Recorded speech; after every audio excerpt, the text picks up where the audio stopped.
जोहार साथी। झारखंड का मानसून सत्र शुरू हो गया है। बहुत 1 तारीख को तक कल ही शुरू हुआ और 7 तक करना है, लेकिन बीच में तो 2-3 दिन छुट्टी है।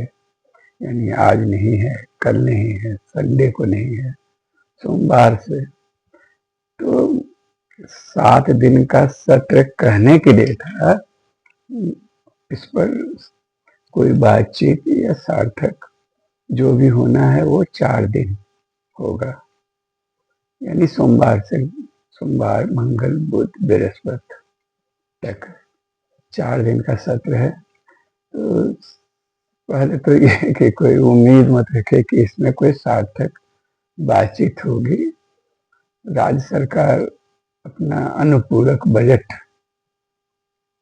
जो इस वित्तीय वर्ष का है, उसको पहला अनुपूरक बजट, बाद में हो सकता है फिर और भी हो, लेकिन अभी पहला जिसको कहते हैं अनुपूरक बजट है, ये इसमें पारित कराएगी अपना जो और सरकारी खर्च ये वो 10 तरह की योजनाएं, उसके लिए एक औपचारिकता है राज्यसभा से विधानसभा में स्वीकृति लेना अपना। तो वो होगा तो समझिए कि 4 तारीख को अनुपूरक बजट पेश होगा, 5 तारीख को वो उस पर बहस होगा, वो पारित होगा। इसी के दौरान फिर प्रश्नकाल और वगैरह कुछ है, कुछ विमर्श चर्चा होगी। लेकिन जो सत्ता पक्ष और विपक्ष का मिजाज है, उससे पता चल जा रहा है कि कोई सार्थक बातचीत होने की उम्मीद आप ना करें। इसमें इसमें तो बहुत छोटा है बजट सत्र, ये मानसून सत्र महज 7 दिन का, और उसमें भी कार्य दिवस सच पूछिए तो 4 दिन ही है। पहला दिन तो गुरुजी के लिए, माने शिबू सोरेन जो अस्वस्थ हैं और जिनका इलाज दिल्ली में चल रहा है, उनके स्वास्थ्य के लिए उनको दीर्घायु हो, उनको जल्दी से जल्दी स्वस्थ हो, ये इस तरह की भावनाएं व्यक्त की गई। कुछ दिवंगत प्रतिष्ठित जो हैं लोग, जो दिवंगत हुए हैं हाल के दिनों में, उनके प्रति उनको सम्मान दिया गया और एक तरह से वो खत्म हो गया पहला दिन का काम। अब 4 से शुरू होगा, लेकिन हाँ, पहले ही दिन के जो भी थोड़ा बहुत बातचीत हुआ, नेताओं के भाषण हुए या बाद में अलग अलग पार्टी के लोगों ने, सत्ता पक्ष और विपक्ष के नेताओं ने आपस में जो बातचीत करके, जो लगता है, जो प्रेस के सामने जो बातें आई हैं, उससे लगता है कि बजट सत्र में क्या होने वाला है। इसको तो पहले दिन भी हंगामा हुआ और आगे भी हो सकता है कि बिहार में जो गहन मतपत्रों का ये जो उसका पुनर्निरीक्षण का काम चल रहा है, SIR जिसको संक्षेप में लोग बोल रहे हैं, नाम दिया गया है, तो वो तो उसको लेके तो देशव्यापी बहस चल रही है। उसमें बहुत तरह की धांधली है और हो रही है, और मतदाताओं को बड़ी संख्या में हटाने की एक योजना पर यह सरकार, केंद्र सरकार काम कर रही है। चुनाव आयोग उसका टूल बना हुआ है। अब उसको लेके देशव्यापी बहस भी है, विरोध भी है, और विपक्षी दल मुस्तैद भी हैं। राहुल गांधी कल इसको लेके कड़ा प्रेस कॉन्फ्रेंस भी कर चुके हैं, जिन्होंने जिस प्रेस कॉन्फ्रेंस में उन्होंने चेतावनी दी है कि चुनाव आयोग जो मनमानी कर रहा है सत्ता पक्ष, तो मान के चले कि भाजपा सत्ता में हमेशा नहीं बनी रहेगी, और जब भी विपक्ष सत्ता में आएगी तो चुनाव आयोग के किए धड़े का पूरा हिसाब लिया जाएगा उसका, और इसके लिए जिम्मेवार अधिकारियों को, कर्मचारियों को बख्शा नहीं जाएगा, चाहे वो रिटायर कर जाए, चाहे वो। तो ठीक है, यहाँ भी वही चल रहा है, यहाँ भी बजट सत्र में भी पहले दिन भी और बाद में भी ये अनुभव उसकी होगी। यानी पुनरीक्षण जो बिहार में चल रहा है SIR, जो मतदाता पत्र का पुनरीक्षण का काम में जो धांधली हो रहा है, जो चल रहा है, जिसमें 60-65 लाख लोगों का नाम लगता है कि अभी पहली सूची में जो जारी हुई उससे लगता है कि कट गया है।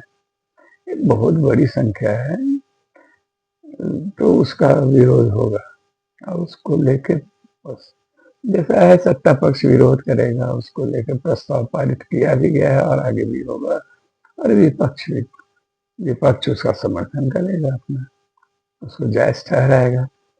इसके अलावा भाजपा के लिए सबसे अहम मुद्दा जो दिखाई दे रहा है, जो अटल क्लिनिक का नाम मदर टेरेसा के नाम पर बदला जा रहा है, राज्य सरकार ने जो निर्णय लिया है, जिसकी घोषणा भी की थी, उसको लेकर चलेगा बहस। एक सांप्रदायिक मुद्दा है, इस तरह का भाजपा का प्रिय विषय। इसके अलावा महिलाओं पर जो अत्याचार की घटनाएं हो रही हैं, या जो फिर आपका कानून व्यवस्था की जो स्थिति है झारखंड में, उसको मुद्दा बनाएगी भाजपा। बाबूलाल मरांडी और सारे भाजपा के नेताओं ने आपस में बैठक करके ये सब निर्णय लिया है, वो चलेगा। तो इसकी अनुगूंज उन 4 दिनों में बीच बीच में होती रहेगी। सत्ता पक्ष उसका विरोध करेगा, अपना तर्क देगा, रखेगा, और ये सत्ता पक्ष का तो मूल उद्देश्य अनुपूरक बजट को पास कराना रहेगा, और इसके बाद वो विपक्ष के आक्रमण का जो हो हंगामे का जवाब अपना देगी। तो इस हंगामों में इस जनता के सवाल पर, उससे जुड़े महत्वपूर्ण मुद्दों पर कोई सार्थक बातचीत या कुछ प्रस्ताव पारित होंगे, ऐसा लगता का नहीं है, इसकी उम्मीद नहीं है। हालांकि जो जनता की मांगे हैं उसको उठाने के लिए सभी संगठन, विपक्षी दलों के नेता, कम्युनिस्ट मान ले हो चाहे और लोग, ये लोग सचेत रहेंगे और उसको उठाने की कोशिश करेंगे, और उसको लेकर रणनीति बना रहे हैं कुछ कैसे हो, क्या हो। इसे देखिए, एक जो यहाँ का एक प्रमुख सामाजिक संगठन है, जो एक बना है झारखंड जनाधिकार महासभा, उसने कार्यक्रम बनाया है लंबा चौड़ा, वो जिसके तहत 5 तारीख को विधानसभा के सामने एक धरना का भी कार्यक्रम है, और आज उस संबंध में एक प्रेस कॉन्फ्रेंस भी करने वाले हैं जनाधिकार महासभा के लोग। और उसमें जो उनके जो मुद्दे हैं, जो जनता के मुद्दे हैं, इसके लिए दबाव बनाने के लिए, जैसे स्थानीय नीति, क्या डोमिसाइल नीति, यानी झारखंड सरकार जो सत्ता में आई है, और उसमें केंद्र में जो झारखंड मुक्ति मोर्चा या इंडिया गठबंधन ने चुनाव पूर्व जो वादे किए थे, वो कितने पूरे हुए, उसको याद दिलाना है मूल लक्ष्य है, और उसके लिए दबाव बनाना। जो वादे पूरे जो किए गए थे, वो तो चुनावी वादे होते हैं, उसको और वो कितना पूरा करेंगे। वैसा जो सत्ता में आई है इस बार प्रचंड बहुमत के बावजूद भी, उस दिशा में इंडिया गठबंधन सचेष्ट नहीं दिख रही है, उसमें नहीं दिख रही है।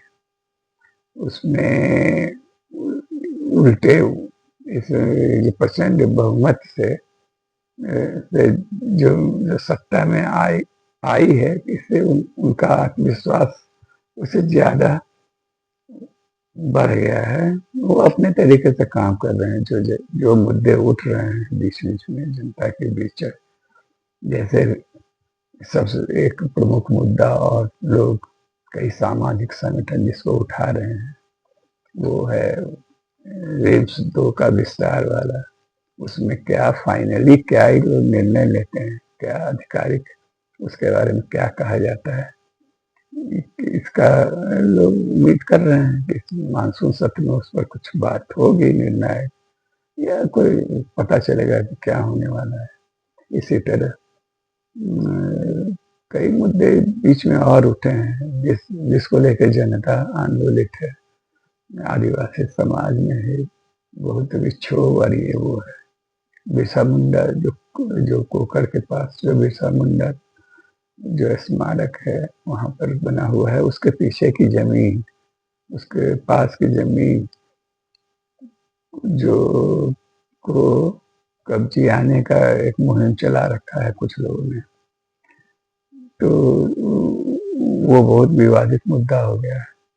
पता नहीं सरकार का ध्यान उस तरफ गया है कि नहीं।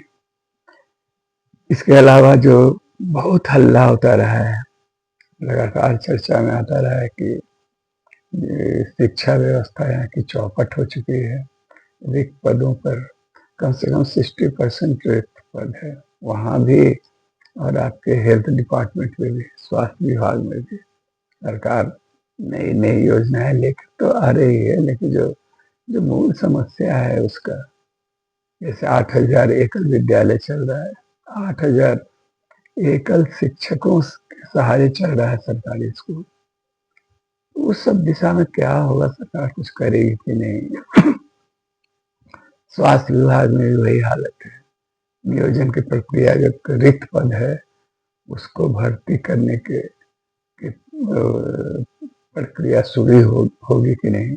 पेशा कानून को फाइनली क्या होने वाला है, पेशा कानून का सरकार लागू, उसका कोई डेट मैंने उसका कोई तिथि सुनिश्चित करे कि कब तक वो एकदम लागू हो जाएगा उसको, और उस दिशा में किस तरह से काम करेगी सरकार, ये ब्यौरा देगी कि नहीं। तो ये सब जो मुद्दे हैं, ऐसा कानून का मुद्दा हो, नियोजन नीति का मुद्दा हो, स्थानीय नीति डोमिसाइल नीति का मुद्दा हो, इसके अलावा जो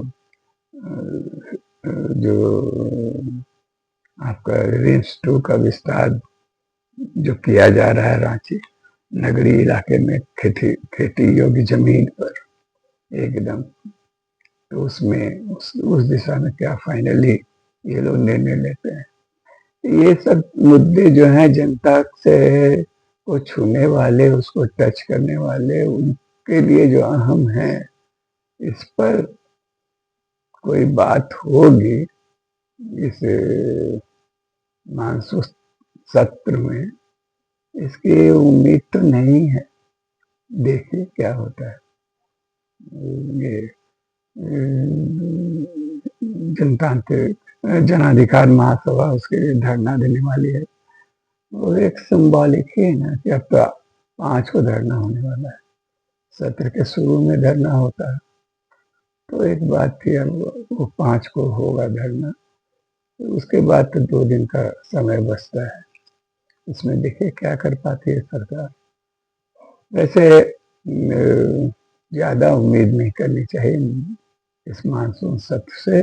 ये दरअसल सरकार मुख्य रूप से उनका काम यही है कि अनुपूरक बजट जो है वो उसको किस तरह पारित कराएगी, और जो पूर्व में कुछ जो प्रस्ताव पारित हुआ है, हो सकता है वो सब विधेयक बने, नया कुछ प्रस्ताव पारित हो, लेकिन जनता से जुड़े मुद्दे पर इस सत्र में, इस मानसून सत्र में कोई सार्थक बातचीत होगी, इसकी उम्मीद आप और हम ना ही करें तो बेहतर है।